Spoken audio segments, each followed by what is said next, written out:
listening to, I say you are listening to, you are absolutely listening to the George Espinlove Show, coming to you live from the Funny Farm. Now, with no further ado, here comes Georgie!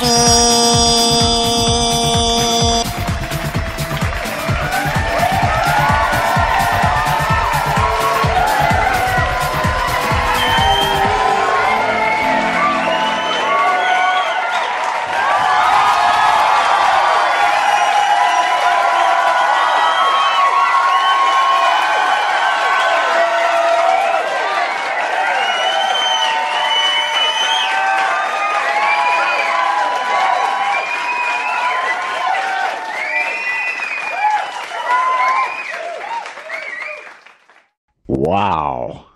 It's Friday night. Welcome to everyone. Down the street, around the corner, across the nation, and around the world.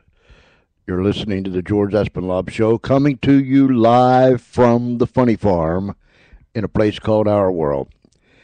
Wow, was last night what was it? A piece of work? No. Man, we were all over the place. And I apologize one more time. This is the last time I'll apologize. I apologize that our guest did not show up last night. I haven't heard a word. I have no clue. So I'm as clueless as you. In fact, most of the time, I'm more clueless than you. But nonetheless, I apologize that due to the fact our guest didn't show up last night. I mean, we just flew by the seat of our pants. And I'm afraid that while we were flying by the seat of our pants ripped and we just did a face plant somewhere. But I appreciate you that have that tuned in last night, stayed with me. And for you that went to the archives today and listened to the show, the only thing I can think of is it must have been brutal. Wow.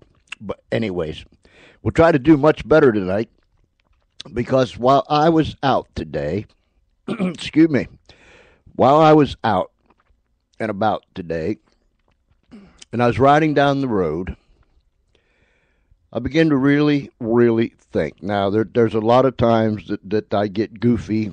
Most of the time I'm goofy. A lot of times that I'm just plain out there somewhere. And most of the time, I'm just always acting silly. But there are moments when I'm alone that I can really get serious. Now, I scare myself when I do that, but nonetheless. And as I was riding down the highway this afternoon and doing some things and going here and going there, I was doing some serious thinking. And I thought, why not do the show tonight on something very, very serious? And we'll get into that in just a moment. But in the meantime, I want you to email me at georgece at comcast.net. georgece at comcast.net. The chat room is open. I ask that you come and be with us and meet other people in the chat room. Nobody bites.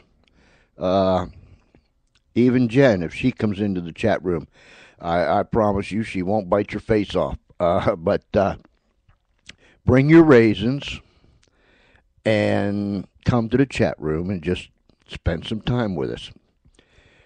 Tell me where you're from, what you're doing, where you been. Just say hello. It doesn't really matter. So come to the chat room. The doors are wide open. Tonight is going to be a somber time. And I hope that you will email or instant message or call or Skype, whatever you have to do while you're listening to me right now, do any one of those things or all of those things and invite someone to come listen to the show tonight. We have some information that will perhaps startle you. We have some information that I, in my lifetime, have never heard. And I'm sure that you have never heard it either. I think you will be quite surprised. We are beginning to move into the last week before the elections. Now, if we can survive this storm that's coming, and as far as I know, all indications are, and I know things can change, and I hope they do, we here in Delaware, in my neck of the woods, are looking to take a direct hit sometime Monday night, Tuesday morning, but it's all supposed to start somewhere around in the afternoon or the night on Sunday night. So they have already discussed things, and they have said that the state of emergency will go into effect at 6 a.m. Monday morning here in our neck of the woods. So it looks like we're going to be pinned down. And they tell me this is supposed to last for 2 or 3 days. High winds, much rain. They're talking 7, 8 inches or more. Gusty winds of 70 mile an hour and greater. And so we have to, get our water and our batteries, because most assuredly we will more than likely lose power. Now, you all know how I am. If I have to go dark, oh boy, it's not going to be pretty. If I can't have my computer, if I can't have my cell phone, if I've got to go dark, we lose power, which means we lose internet service, we lose telephones, and on the list goes. We lose lights. Boy, oh boy, oh boy, oh boy. Hopefully, something miraculous happens, and this they're calling it here in our area. They're calling it a Frankenstorm. You've heard of Frankenstein. They're calling it a Frankenstorm because the ingredients are just right. Hurricane, cold air, and a winter storm, and somehow they're supposed to merge together, and they call it a hybrid, and we're supposed to get clobbered. So if you're not in the impact zone, pray for us. If you are in the impact zone, pray for us. Let's pray for each other, because surely this is no joke. This is very serious. So keep us in prayer. If you don't hear from us for a day or 2 or 3 or whatever it might be, don't be alarmed. It just means that we lost power and we are dark. So we can't do anything.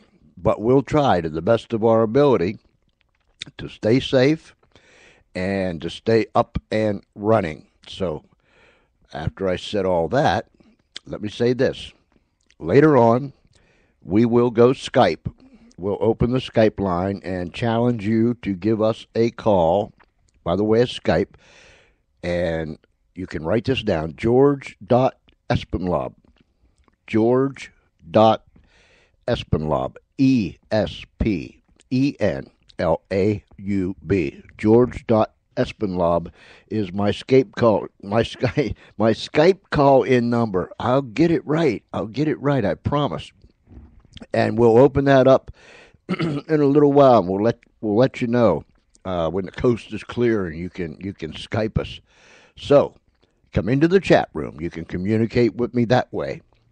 In a little while, we'll open up the Skype line and you communicate with me that way. Or you can just sit back and listen, but let me know you're out there. You can email me, georgece@comcast.net. Send out a tweet. Put it on Facebook. Whatever you got to do, just tell someone to come on. Tune in to the George Espenlaub Show. We've got something special for you tonight. I'm trying to figure out where we can start tonight. So I guess there's no better place than just to say this. With only, 7, 8, 9, 10, about 11 days left, 10 or 11 days left before we walk into the voting booth, and we decide what could be or what is the course of our country. We've heard it. We've heard it 1,000 times. If we haven't heard it 1,000 times, we haven't heard it once. This is the most critical political event that has taken place in my lifetime. I have said it. You've heard others say it. We as Americans have a grave responsibility. And I've said this, I don't know, until someone might be tired of hearing it, but let me say it one more time. We have a grave responsibility as Americans. Remember that. As Americans, to make a well-informed decision of how we're going to vote on November 6th. This nation is standing at the crossroads. Hear me. This nation is standing at the crossroads. Whatever decision comes out of those voting booths on November 6th is going to decide the course of this country. If we make the wrong choice, I don't know if America can ever regain its strength. If we make the right choice, forget about personalities, forget about all this hatchets flying through the air. I mean, it's vicious, it's evil, it's wrong. People are getting caught up in a frenzy. Look at the facts. Please look at the facts. It's not the color of someone's skin that makes the difference. That has nothing to do with it. I am so tired, so sick and tired of hearing people throw the race card on the table. It's convenient to use. Politicians use it. People use it every single day to try to bring out whatever they're trying to bring out. It's needless. It's senseless. It's not the color of a man or woman's skin that determines anything. Now listen to me. We as Americans have a grave responsibility to make an informed choice. We look at issues. We listen. We observe. We do our own research. We walk down our own path. And on Tuesday, November 6th, you're going to walk into that booth all by yourself. It's a privilege. It's an honor.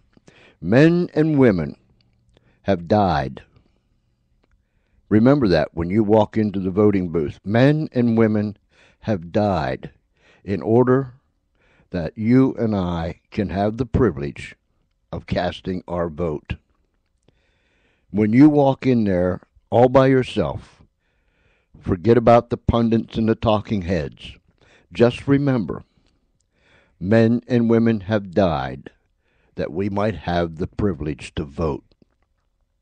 You're in there all by yourself. But remember, your conscience is with you. Pay attention to your conscience. Don't just throw your vote away. Remember, men and women have died in order that you and I can have the right to vote on November 6th. It's a grave responsibility. I said all that to say this. If we have ever needed truth, and nothing but the truth, it's now. It's now. I'm watching politicians. I've watched them for years. They'll say anything. They'll do anything. They'll stoop to the lowest level just to become influential and powerful. We need to stop this. And in a little while, you're going to hear a man say something, and if you really key in on what he's saying, you're going to hear what is so very, very important. This is important. Please, this is important.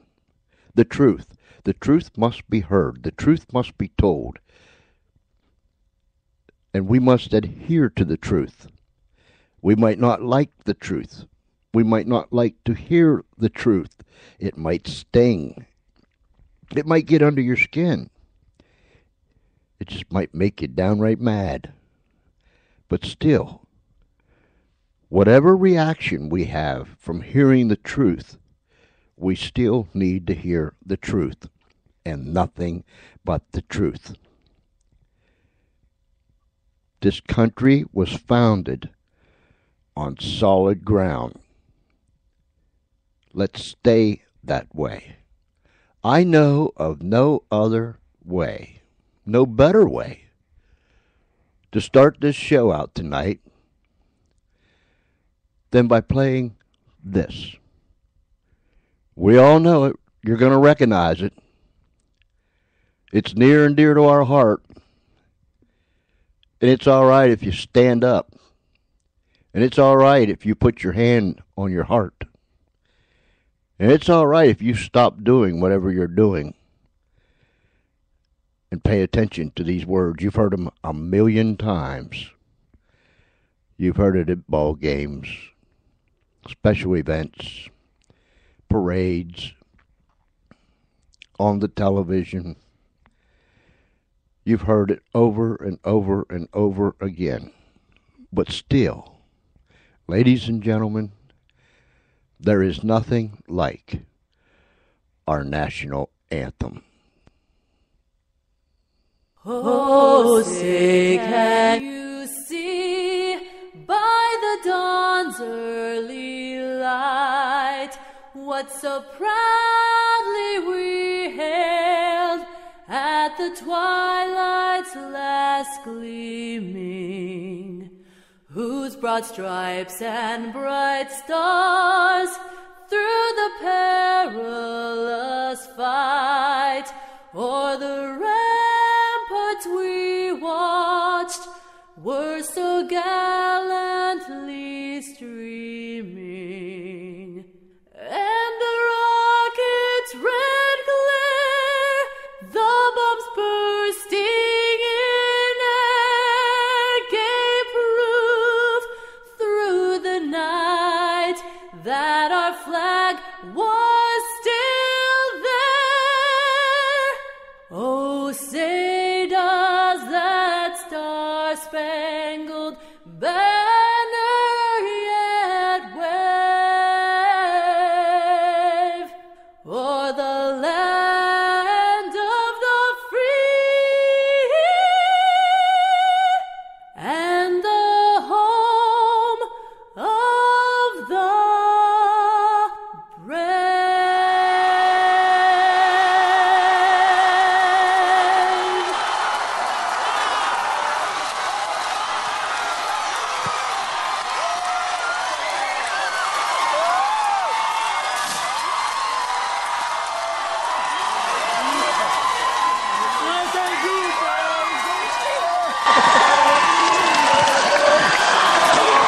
There's not a better way to set the tone for our special show tonight than starting with the Star-Spangled Banner. I've been 3/4 of the way around this world, and I've met many people in many places and did many things. And I can honestly say, I mean from the depth of my heart, from the deepest recesses of my soul, I can honestly say, America is great. I've seen some of the worst things. I've seen some of the best things. When I come back from Vietnam in 1968, after leaving this country, excuse me, after leaving this country in 1966,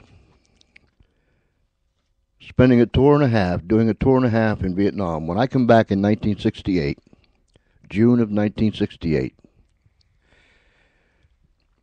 America was on fire.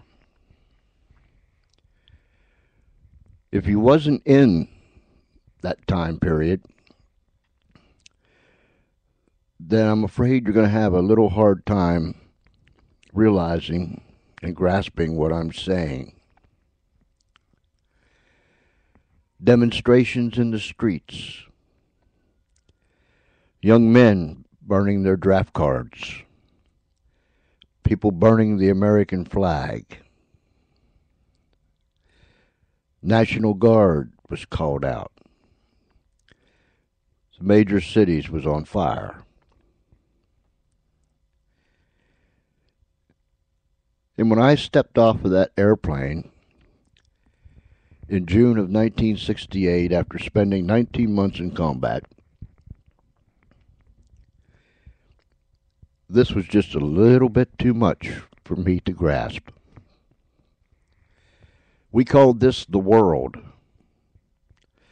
To my brothers and sisters that have served in Vietnam, Korea, and there's not many left that has served in the Second World War that's still here.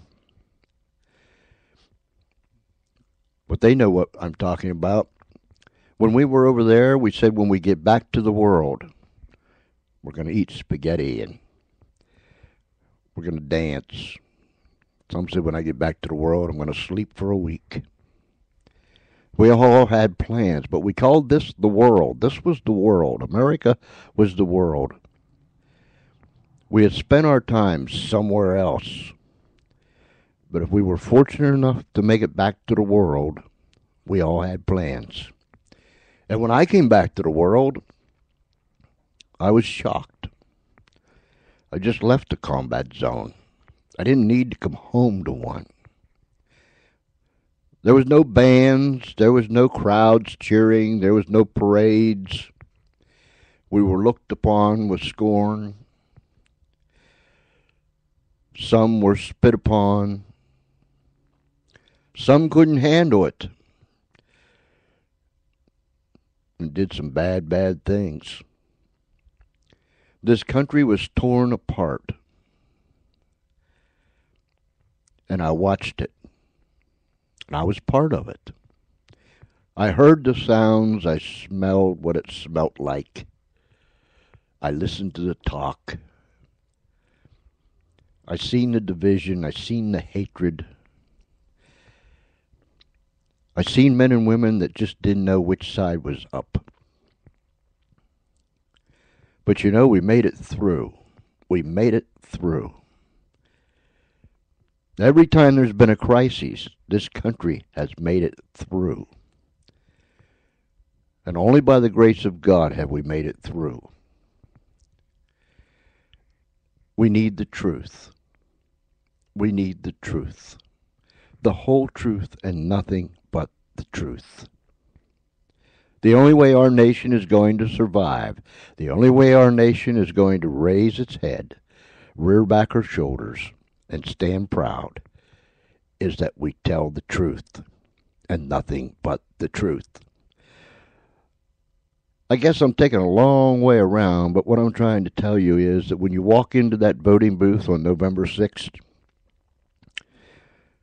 just because that guy was in office for 30 years, be it locally or in Congress or the Senate, that means absolutely nothing. We want men and women to serve that will tell us the truth. Not men and women that are looking for power, not men and women that are looking for influence. Men and women that will tell us the truth. I know. Someone said there's no such an animal. Oh, yes, there is. Yes, there is.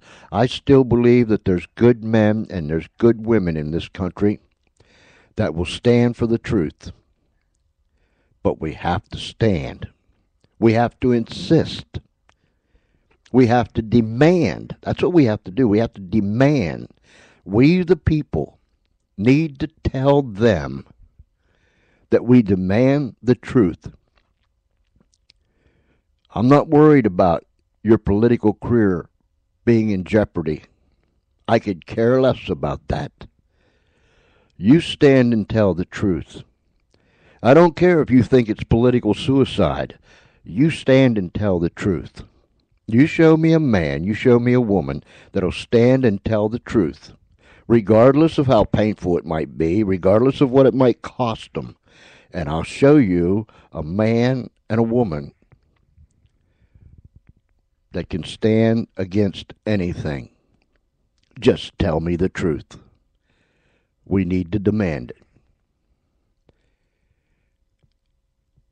We've heard a lot about Benghazi lately. Far, far away place in Libya.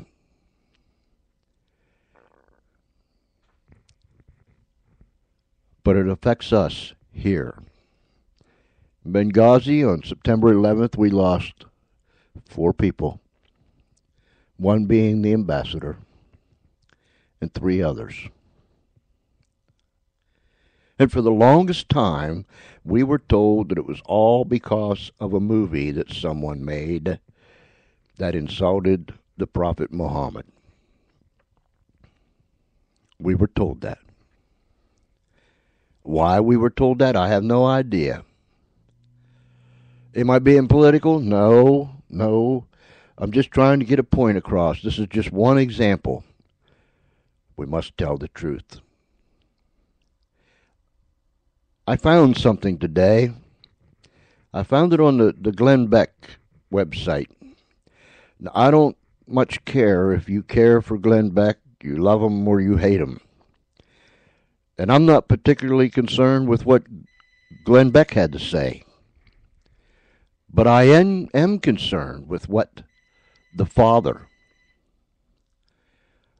of a fallen SEAL, one of the fallen SEALs that was killed in Benghazi on September 11th, defending the consulate, trying to save American lives. I am concerned about what the father of that fallen SEAL had to say. And so I went to the site and I taped what this man had to say. Glenn Beck interviewed him. What you're about to hear, if you haven't already heard it, if you have, it'll be good for you to hear it again. What you're about to hear is something that I have never heard in my entire life. Well, I've heard similarities. I've heard voices say things out of anger and frustration and despair and a broken heart.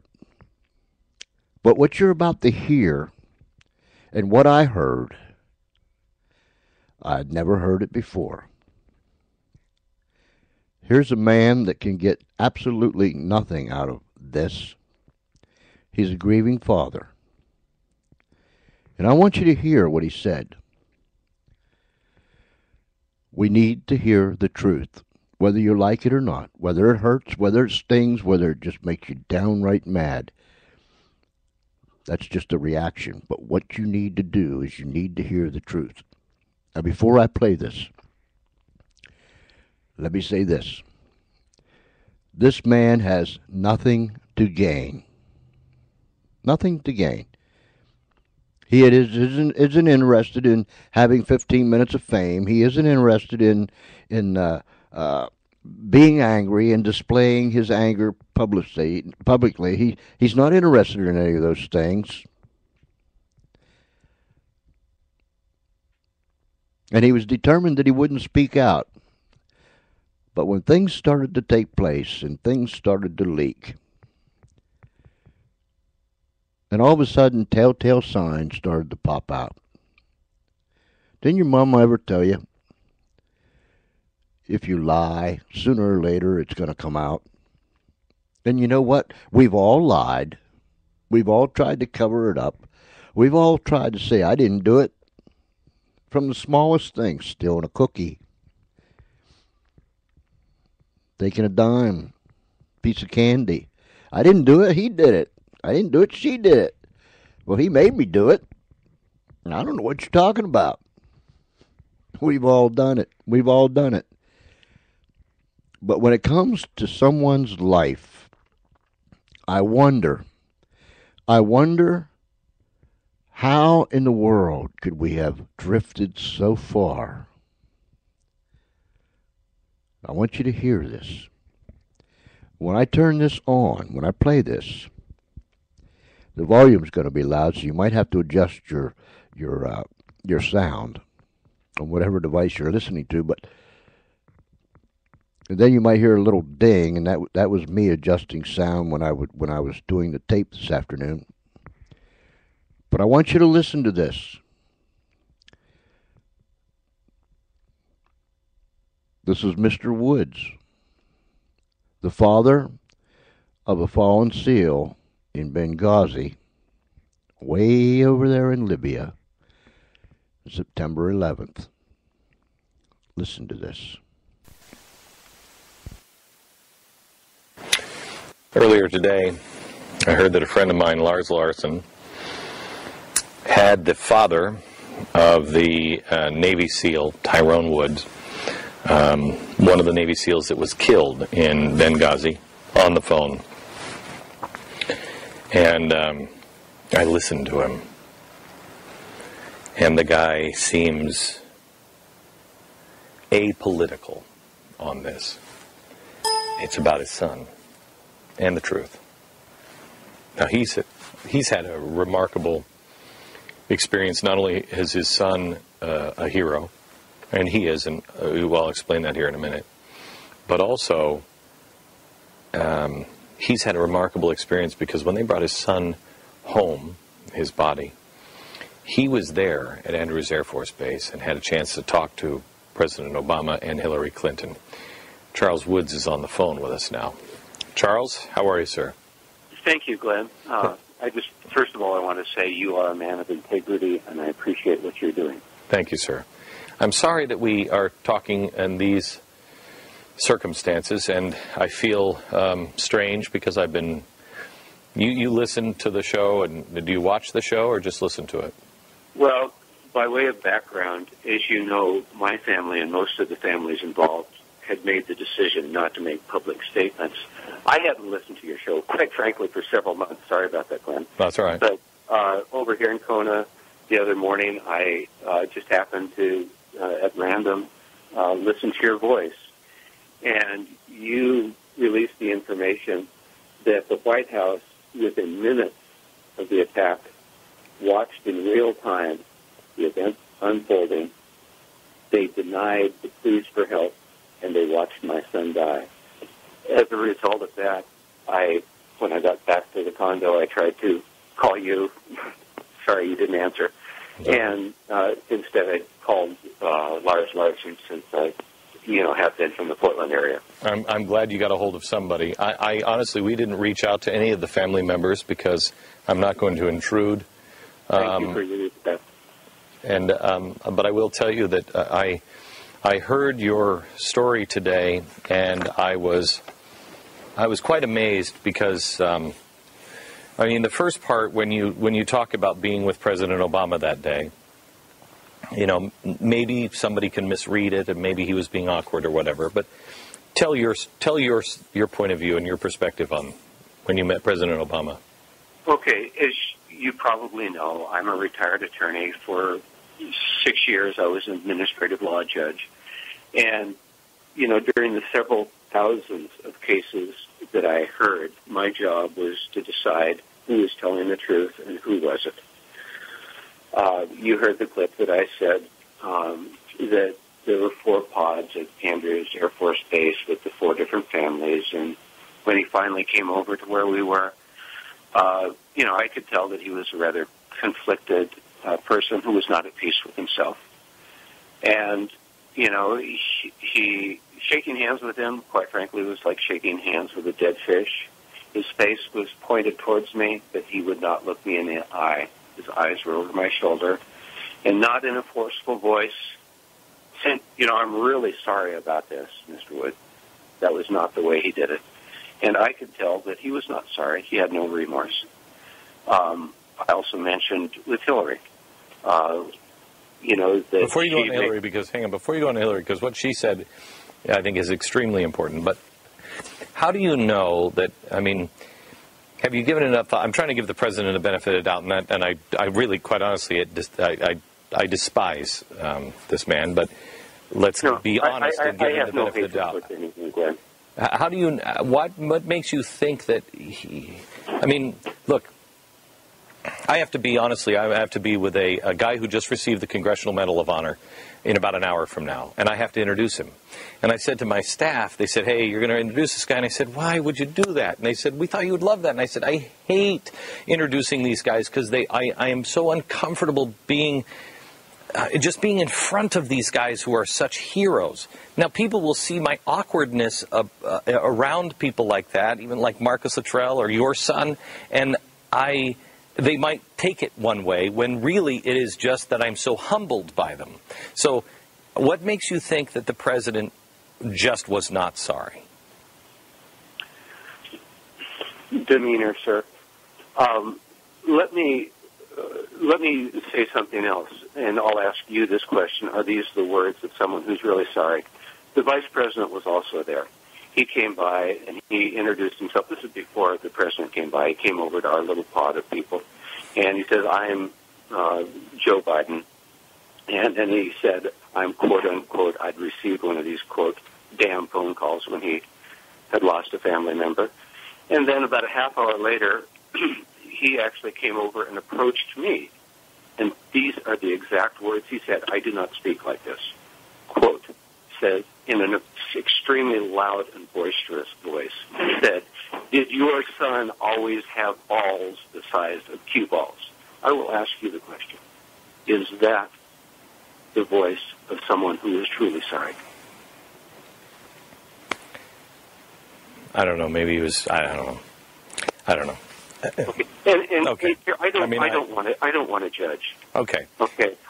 As an administrative law judge, my job was to decide who's telling the truth and who isn't. Okay. But in this case, I'm not the judge. I just want you to know, Charles, I'm not.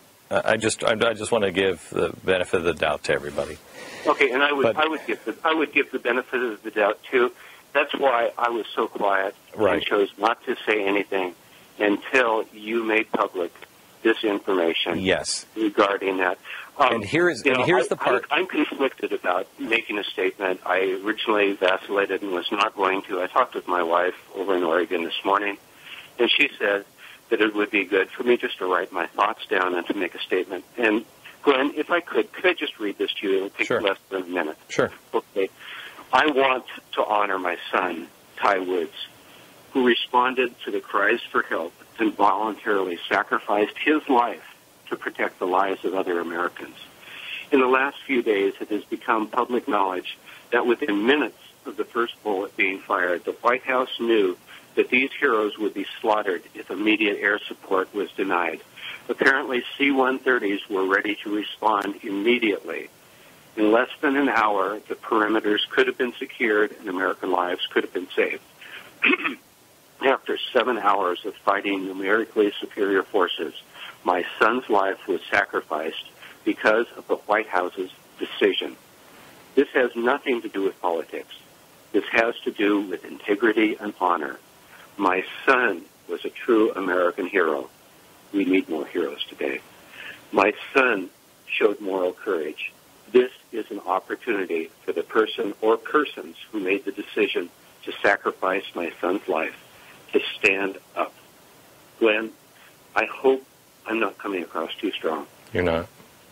You're coming as a dad and as an American. And I said earlier that your son is a hero because before we get to the Hillary Clinton thing, we have to take a break in between. But before we get to the Hillary Clinton thing, let me just explain to the American people that your son, when you said just there that your son voluntarily went and sacrificed his life, he wasn't there to protect the ambassador. That wasn't his job. He heard that something was going on, and he voluntarily by himself went to go and help. Am I mistaken? Exactly. My understanding is he could have come home even a couple of weeks before that. He'd only seen his son for a few days. He chose to stay there because he was needed.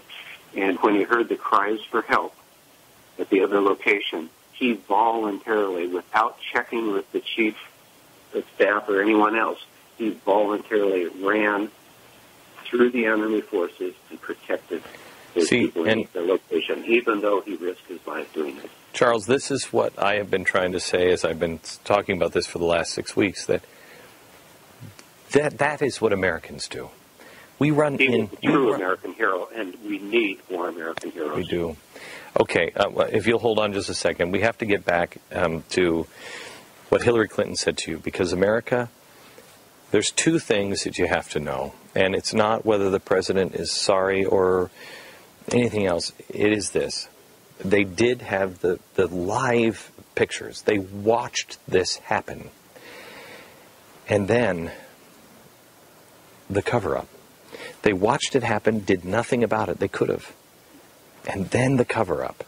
And no matter what they're trying to say to you now, when you are standing in an airplane hangar with a casket coming home with a flag over it, and you look at the parents, what you say to them is crucial. Wait until you hear what Secretary of State Hillary Clinton said.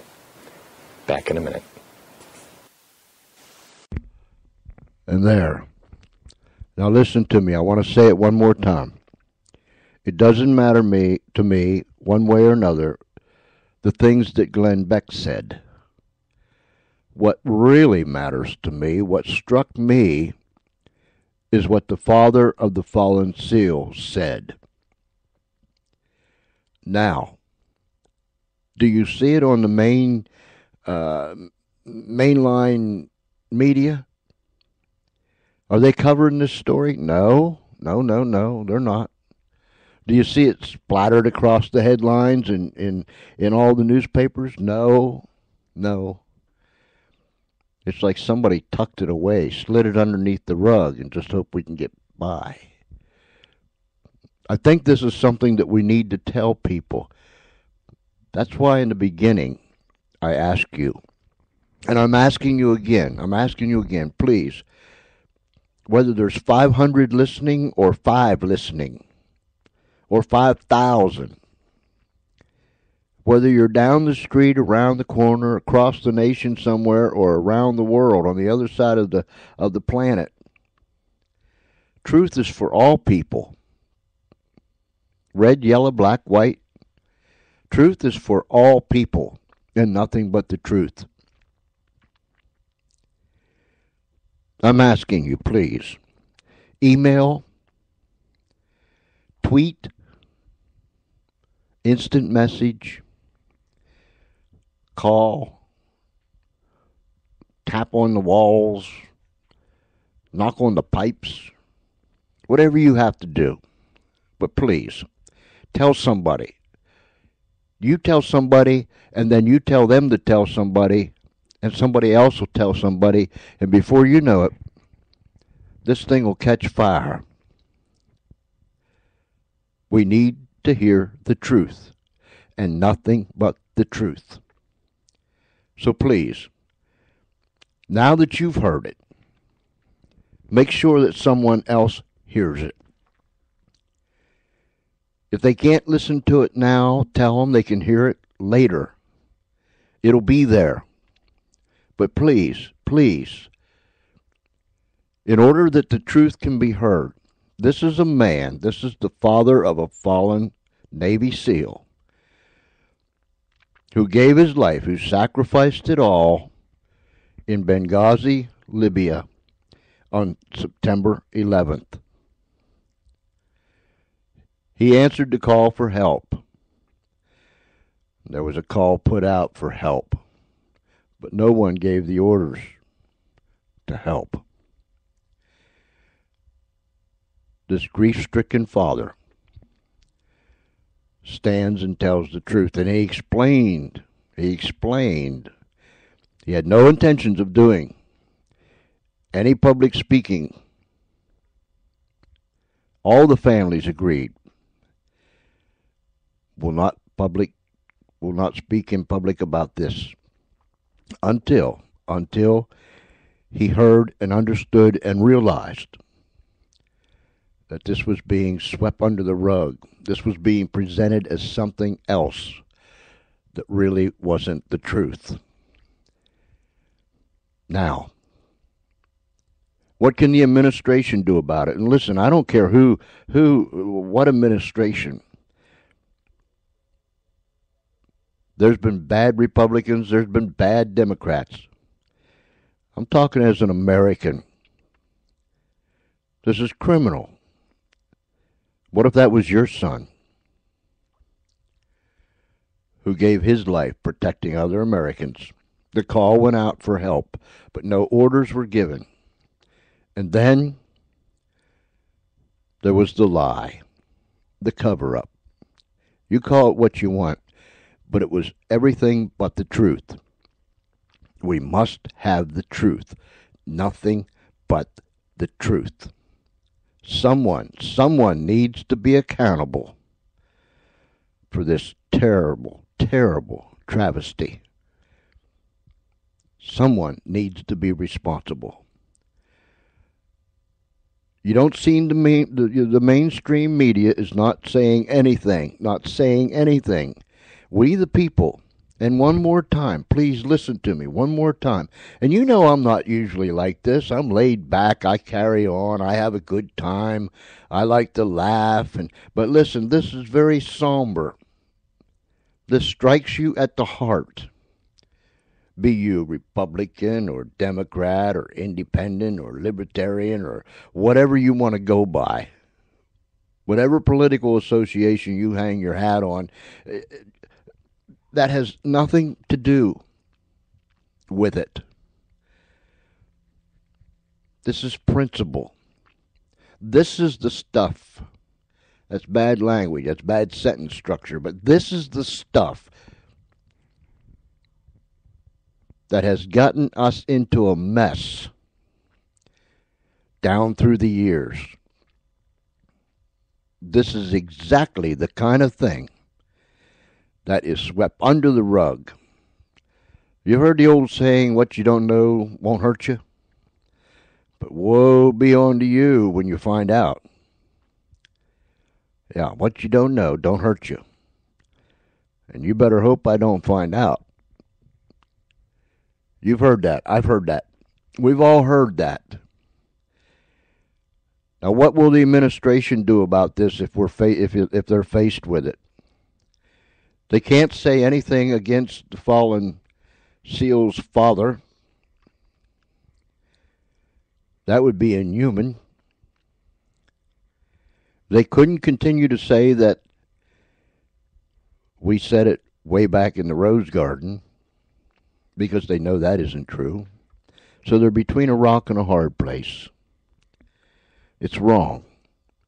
Regardless of who sits in that Oval Office, regardless who the Secretary of State is, Secretary of Defense, regardless of who it is, they need to be held accountable. If you can tell someone to listen to this, or find it on the web and listen to it, and tell somebody, and they tell somebody, and they tell somebody, and they tell somebody, those elected officials that sit in high places, that think they reign over us, the people, will have to stand and be accounted. Someone has to give accountability. It's we, the people, that should demand the truth and nothing but the truth. Now, right after this, I'll come back, and it's only a short clip. It's only like, 58 seconds to a minute long. What else this man had to say. But I hope you're getting the message. I really do. I hope you're getting the message. And I just got to get this out. I just have to get this out. And I hope you help me.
grace hath brought me safe thus far, and grace will lead me home.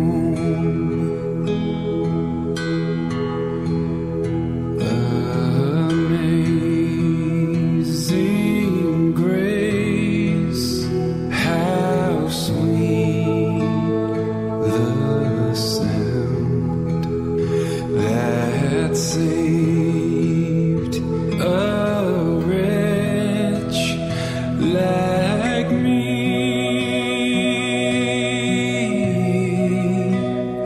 I once was lost, but now am found. Was blind, but now I see.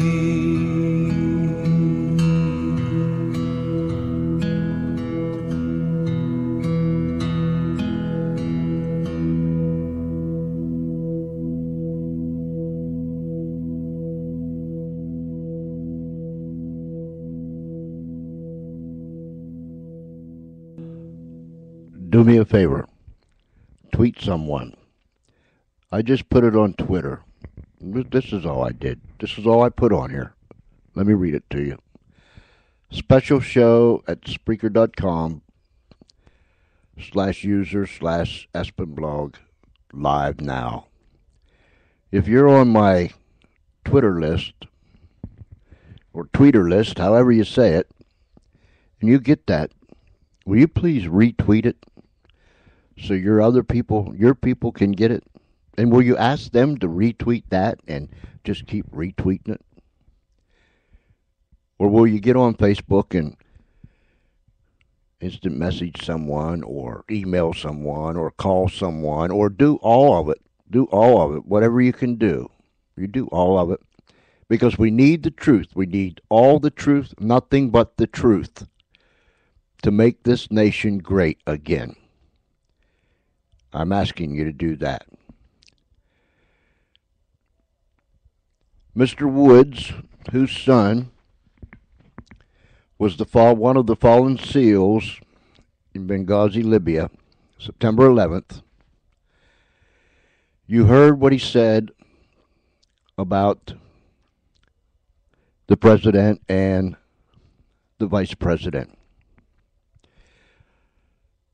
This next clip is only like 58 seconds long, and he shares with us what the encounter was like when he met the Secretary of State, Hillary Clinton. Listen to this. Tell me what Hillary Clinton, what happened when you met her? Okay. First of all, I did have the privilege of meeting Hillary Clinton, and I do appreciate her taking time out for her schedule to meet with the four families.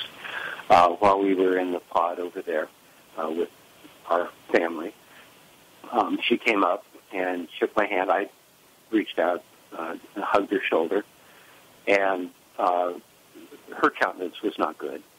And she made this statement to me that, first of all, she was sorry, but then she said, we will make sure that the person who made that film is arrested and prosecuted. And when she said that, I could tell that she was not telling me the truth. And she's more intelligent than I am. She had to also know that she was not telling me the truth.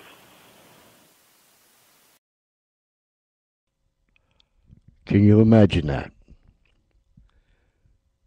The Secretary of State of this United States of America goes to the grieving father and says, I can assure you that we will find this man who made the film and we will prosecute him. Now, I've been wondering, and I haven't really heard anyone tell me. I guess someone out there knows. If you know, come into the chat room and tell me. or email me at georgece@comcast.net, georgece@comcast.net. But if anyone knows, either come into the chat room or email me, georgece@comcast.net, and tell me. I know that they went and took the man away, and they charged him with a violation of his parole or something, and they took him away. I am assuming that he's still away. I'm assuming that he's still locked up somewhere.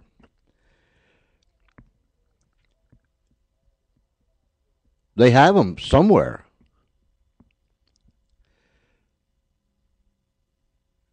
And it was all because of him. So they said it was all because of him. Now, I don't usually get into the pot, but this thing has really gotten under my skin. You have people that died. And then you have people in high places that tries to cover it up. God only knows what reason. To me, there's no reason. To the families of those fallen men, there's no reason to lie. There must be truth. There must be nothing but the truth. But knowing that it was a terrorist attack, and say that we will get that man and we will prosecute him. And they took him away. So if you know where he's at, or what they did with him, what he's doing, I know he's in jail somewhere, but I don't hear anything about it. Let me know. I'd like to know. Because it wasn't him, and it wasn't that movie. It wasn't any of those two things. It was a terrorist attack. And we are about to walk into the voting booths on November the 6th, only about 10 or 11 days from now. And we're going to push the button or pull the lever, and we are going to elect a president of this United States of America, along with congressmen and senators, state officials, local officials. Don't you think we need to check up on these people? And don't you think that we really need to listen? I mean, turn a keen ear to what they're saying. Do some research. Check these birds out. Know who they are. Know where they've come from. Know what they're doing. Know what they did. Look at their record. Because there must be truth. Nothing but truth. Now, tonight when this show is over with, I'll probably not say anything about anything like this again for quite some time. I don't think I will, unless something else comes down the pike that really, really irks me and gets underneath my skin. But when I heard that man, that grieving father, say what he said, then he has no reason to lie. When he said what he said, it just went through me 16 different ways from last week. It made me want to spit sideways. It angered me. But it's not on the mainstream media. You don't see it in the newspapers. You don't hear it on the mainstream radio news networks. You don't see it on the cable news networks. You don't see it.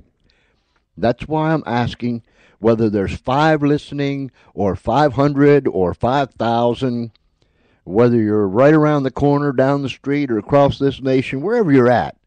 That's why I'm asking someone, please, email somebody else, tweet somebody else, call somebody else, communicate with somebody else, and tell them to come listen to this.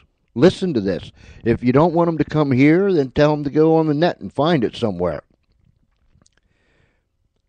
The easiest way is just come here and listen to it. And you'll hear the father, the grieving father of a fallen warrior, A father that has absolutely no reason to tell a lie. You'll hear it from his own lips, the things that people said that sits in the highest offices of our land, supposedly our leaders. You'll hear what they said to him on that tarmac with his son's casket. You'll hear what they said. It should make you madder than a hornet. I'm serious. It should make you madder than a hornet. I'll be right back. Where you can walk down the street and hold your head up high, speak your mind on the corner, learn anything you want to try.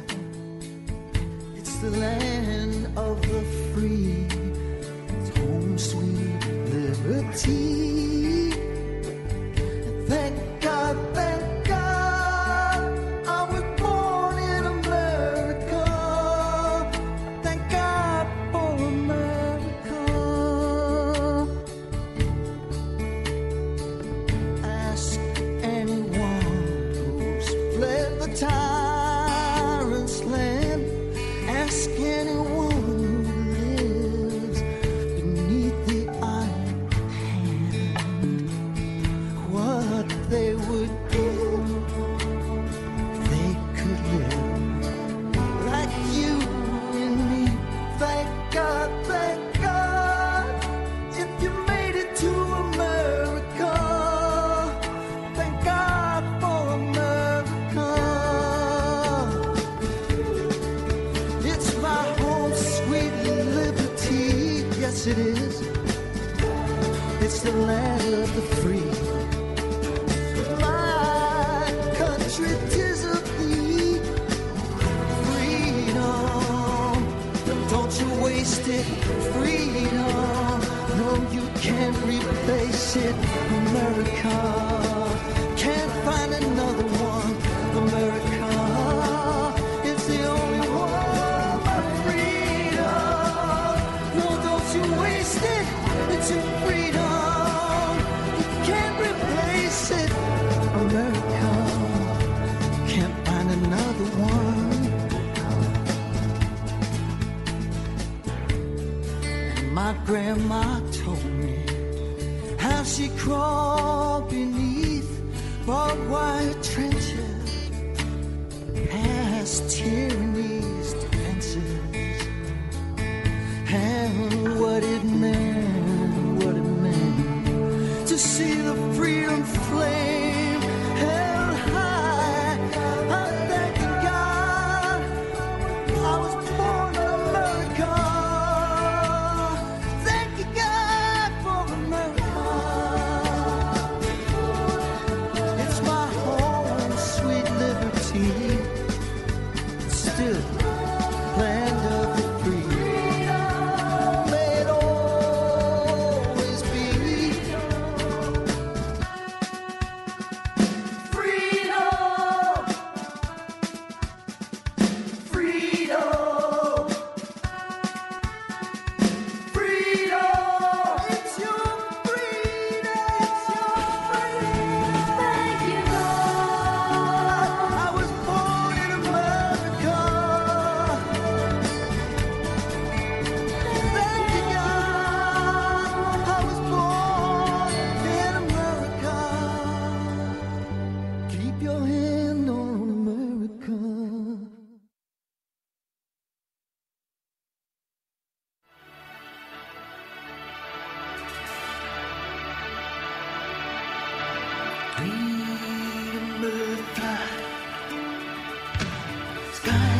freedom bird rests in the sand. Remember that. Freedom, freedom, freedom, freedom. Here's something else, and then we'll move along. And I have said it the biggest part, if not all of my adult life. I don't believe, and this is just me, and I've always wondered why it is the way it is, but I just don't believe that any man or woman that becomes the President of the United States, the Commander-in-Chief, I don't believe that no man, no woman should be eligible for such the highest office in our land without first serving in the military. I don't care if it's the Marine Corps, the Army, the Air Force, the National Guard, the Coast Guard. It don't matter to me. But except one serves in the military and experiences the life of a soldier, a Marine, an airman, a seaman. Until they experience that, I don't believe that they should become Commander-in-Chief. You have no idea. Regardless of who you are, you have no idea what that military stands for if you've never served a day in it. It doesn't matter to me what your MOS is. I don't care if you're a cook, a baker, or a candlestick maker. Whether you're going to drive a tank, be in artillery, be a grunt, it don't matter. But I still think that everyone, in order to become President of this United States of America, you should have to serve. That should be a prerequisite. You have to serve in the United States Armed Forces. I just don't get it sometimes. I just don't get it. Back in 1969, and I remember this night, I remember it, just as if it was today. And while I was putting some things together this afternoon, I was thinking about this, so I looked it up. I found it. It wasn't hard to find. I found it quickly. In 1969, Red Skeleton, on his show, did a pledge to allegiance. And I'm going to play this for you. And I want you to listen to it, and I want you to listen to him very carefully, because in there, he makes some key statements. Listen to Mr. Red Skeleton in 1969. A teacher that I had. Now I went through the 7th grade. I went to the 7th grade. I left home when I was 10 years old because I was hungry. And I used to, this is true. I work in the summer and I go to school in the winter. But I had this one teacher. He was the principal of the Harrison School in Vincennes, Indiana. To me, this was the greatest teacher, a real sage of my time, anyhow. He had such wisdom. And we were all reciting the Pledge of Allegiance one day. And he walked over, this little old teacher. Mr. Laswell was his name. Mr. Laswell, he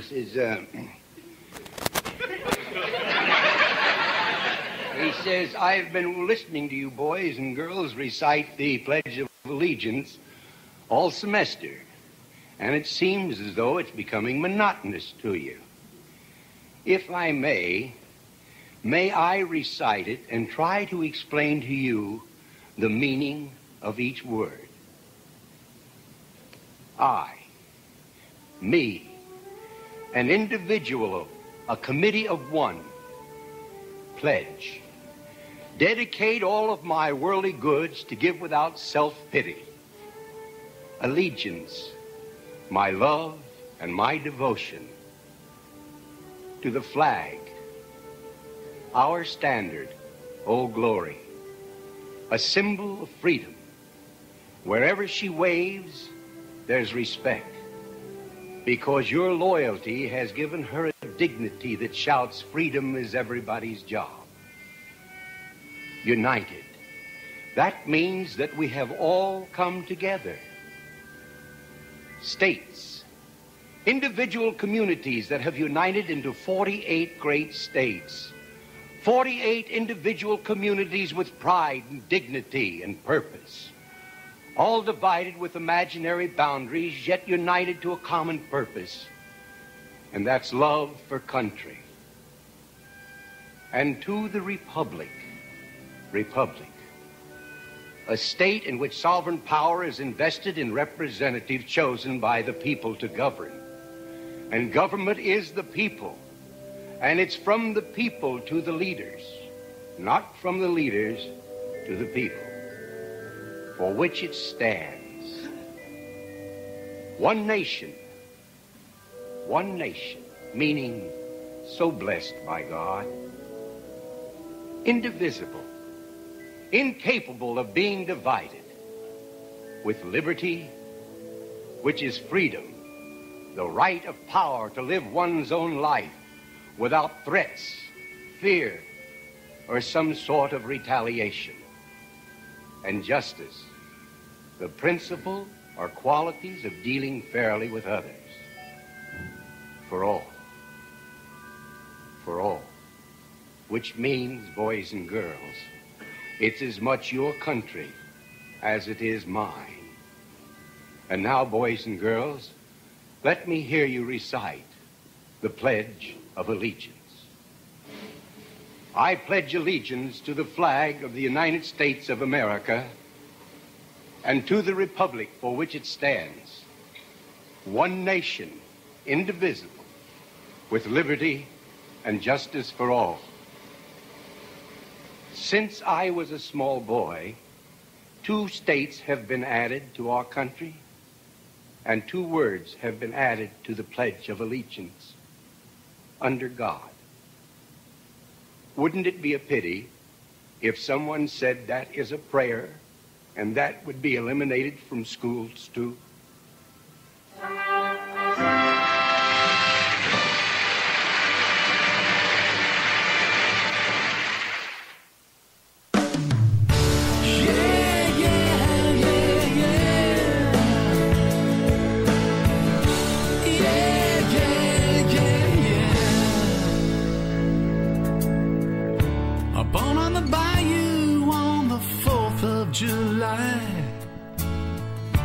Mama said the hottest day she'd ever seen. Daddy was a soldier in the army. I grew up dreaming of being just like him, chasing the girls around the park, driving around in my first car. It's my turn and I'm putting on the uniform and wearing it proud, just like my father. America, you are my home. I'm proud to stand up on my own, fighting the good fight every day. Watching out for my buddy, yeah, yeah, yeah. Dreaming of coming back home to her. It keeps me going, that's for sure. America, you are my home. I'm proud to say you are my home. They say see to shine and see. I think about you, this great country, and I carry that flag so high. Yeah, yeah, yeah. And I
Our show tonight's been quite different, but nonetheless, it's something that I just felt I wanted to do.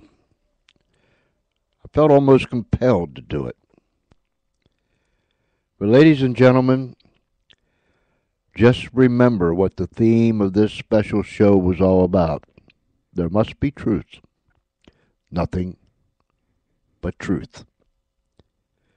And remember, if it makes you irritable, if it gets under your skin, if it pokes you, if it makes you mad,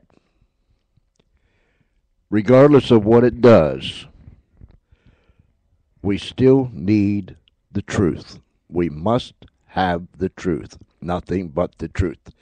When Red Skeleton did the Pledge of Allegiance to the flag, and there at the end, did you catch what he said? By the people to the leaders, not the leaders to the people. By the people to the leaders. By the people to the leaders. We demand the truth. And one more time, I'm going to say it. Whether we be red, yellow, black, or white, that has nothing, absolutely nothing to do with it. The truth is for all people. The truth. Nothing but the truth. Not half a lie. Because if you tell half a lie, you just told a whole lie. We must have the truth and nothing but the truth. I trust that you will tell someone about this show. And we've got more ways to communicate to people today than we've ever had before. So please use one, some, or all the ways that we have to communicate and tell people to listen to this show so they can hear Mr. Woods, the grieving father of one of the fallen SEALs who was killed September 11th in Benghazi, Libya. Please, tell somebody. Somehow, some way, just tell somebody so they can hear it. Every American needs to hear this. Every American needs to hear this. And every American needs to demand the people to the leaders. We demand the truth in all things, not just this thing, but in all things. Lying, deceitfulness has put our nation in a very bad position. And we stand at the crossroads. And November 6th, 2011, 11 more days, we'll walk into that voting booth, push the button, pull the handle,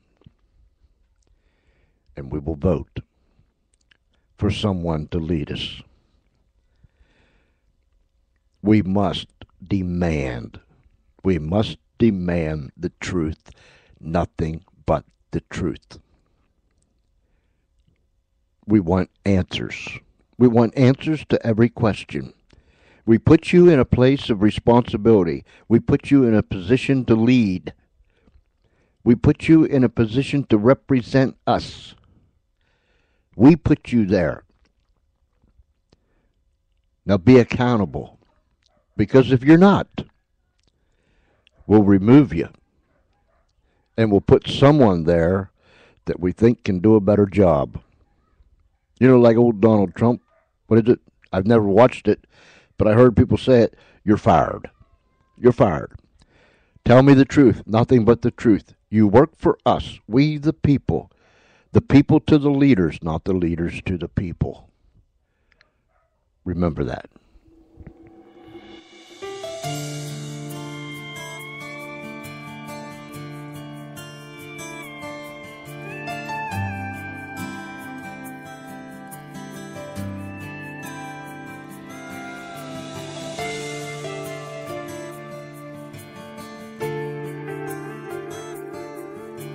The first time I saw the lady, she was crossing the Delaware.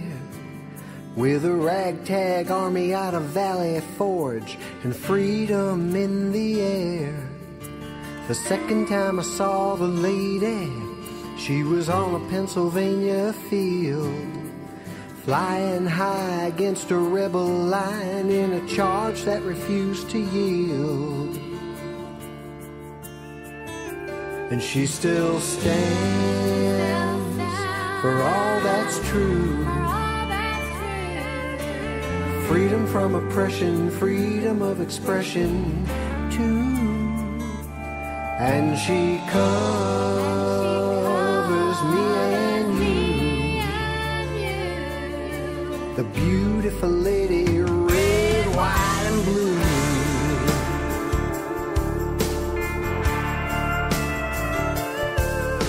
The next time I saw the lady, she was flying over Vietnam, torn and bloody over wounded bodies in a place they called Quezon. The last time I saw the lady, she was flying in a desert storm, marching on Baghdad, pushing back an army who wished they'd never been born. And she still stands for all that's true. Freedom from oppression, freedom of expression too. And she covers me and you, the beautiful lady, red, white, and blue. Now she's been pulled from the rubble of two tall towers by a firefighter's bloody hands, and she's been burned on the streets of Tehran City while we watched it all on CNN.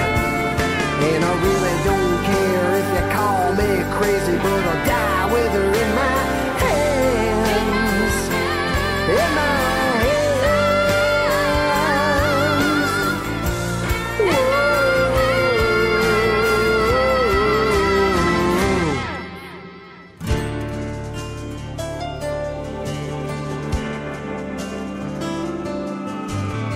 somewhere in this country, a baby cries tonight while her daddy serves in a foreign land, caught in a firefight.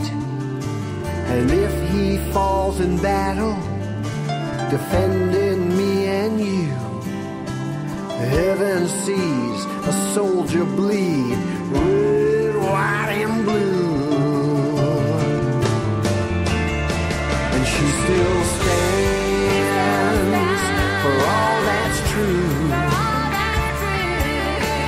Freedom from oppression, freedom of expression too. And she covers me and you, the beautiful lady, red, white, and blue.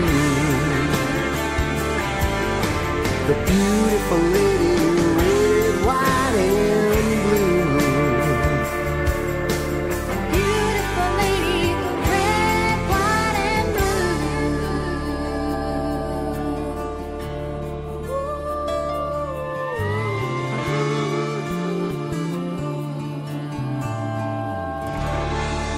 and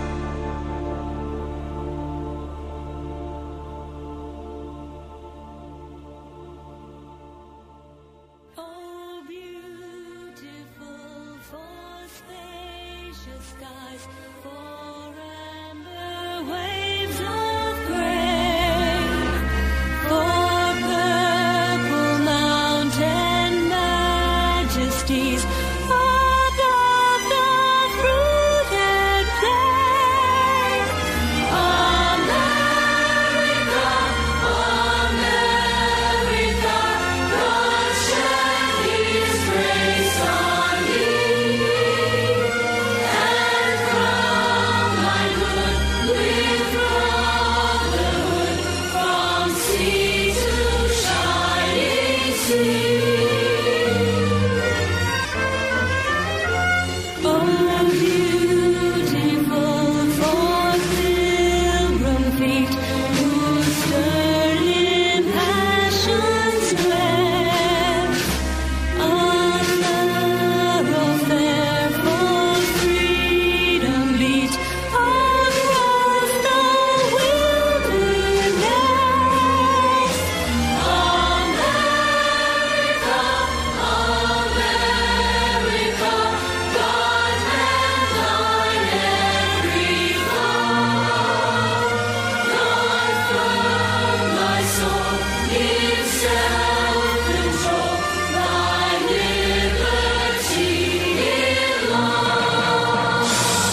Before we go tonight, I want to read this. It's called A Soldier's Prayer.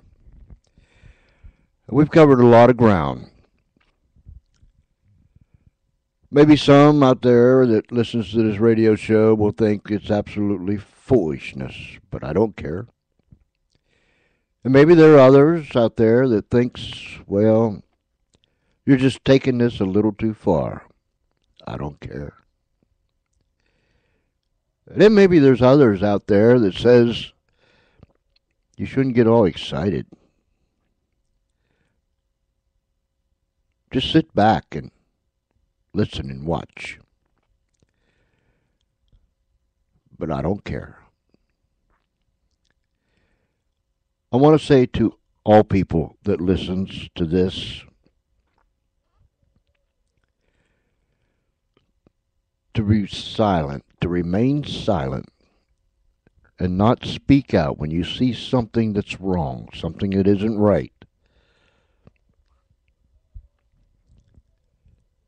To me, is just the same as participating in the wrong.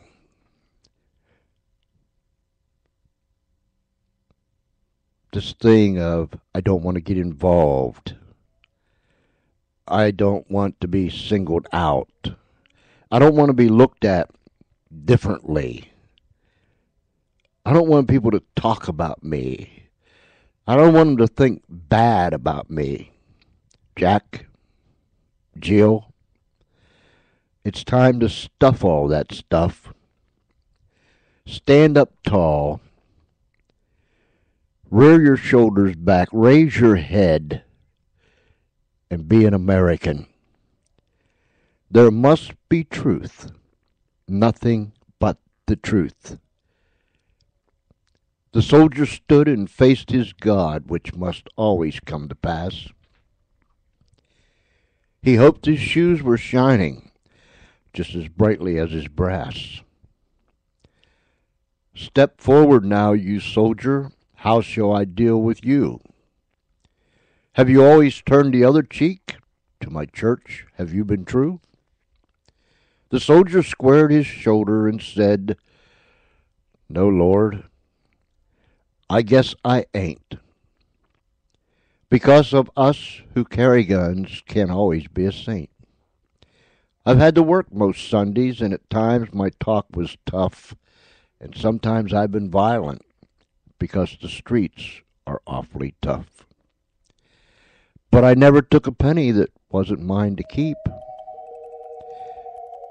Though I worked a lot of overtime when the bills got just too steep. And I never passed a cry for help, though at times I shook with fear. And sometimes, God forgive me, I've wept unmanly tears. I know I don't deserve a place among the people here. They never wanted me around except to calm their fears. If you've a place for me here, Lord, it needn't be so grand. I never expected or had too much. But if you don't, I'll understand. There was silence all around the throne where the saints had often trod, as the soldier waited quietly for the judgment of his God. Step forward now, you soldier. Walk peacefully on heaven's streets. You've done your time in hell. We must have the truth. Call someone. Tell someone. Some way, shape, or form. Tell somebody to listen to this. Listen to the father of the fallen SEAL who died in Benghazi, Libya, September 11th. Listen to him tell you the story of what three people that sits in the highest positions of our land said, and how they reacted to his son's death. Please pass the word. Listen to it. Listen to it time and time again, and stand and let them be known. We must have the truth and nothing but the truth. Thank you. Thank you, thank you, thank you. We might pop in this weekend just to let you know what the weather conditions are like. Pray for us. We'll try to stay as safe as possible. But good Lord willing and the creeks don't rise, I think that's appropriate tonight. I hope to see you Monday, same time, same station, 6:30 p.m. Eastern Daylight Time, right here live on the Funny Farm. Wherever you're at, if it's nighttime, have a good night. If it's already tomorrow, have a good day. But until we meet again, this is George Espinlaub saying, have a good night, and God bless you.